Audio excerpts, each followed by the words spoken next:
This prison held nearly 800 people at its peak. It is down to 35 people.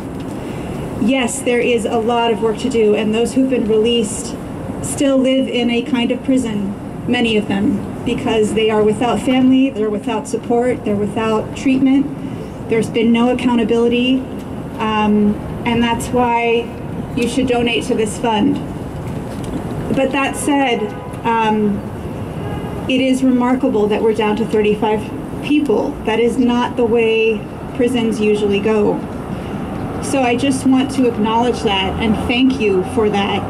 And thank you from Kebriaei and our clients and the men who are still inside and who've been released. Your presence and your energy has mattered. And I think the biggest challenge for us now is to keep at it, to keep our faith, our hope, our anger, our outrage, our passion, and to keep at this for what is left.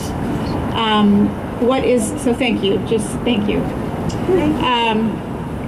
What is left is, we are on the same page with the administration. They want to close the prison.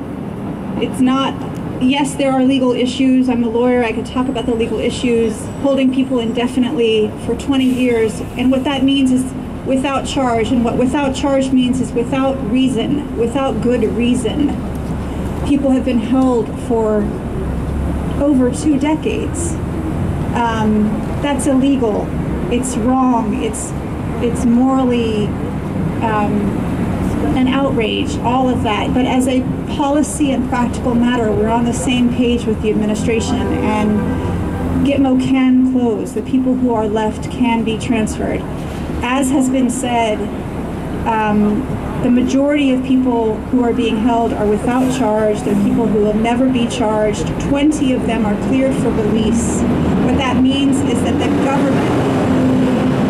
government itself has looked at its own information about who it is holding, and everyone with a stake in these detentions has decided that continuing to detain these people is not necessary. It is not necessary for security for the United States. They can be released, and it's a matter of finding countries for them to go to. So that's where we are in terms of our work. We're working with the government. We're trying to keep the pressure on the administration to not let up and to continue searching for countries for people to be transferred to. And then, of course, there's a whole another chapter of supporting people in their resettlement and in their reentry. But Guantanamo can be closed, and it's largely a practical matter. And for those of us here today, it's a matter of continuing to keep our energy up. It is hard work. It's exhausting. It's upsetting. There are myriad crises going on in the world right now, as we know. If you're looking at the prison population, 35 is obviously what it is in the context of U.S. mass incarceration. But this would be one less source of pain on the map of the world if it were to close. It should be closed, it has to close, and we can and will get there. So thank you again, and I hope not to see you next year.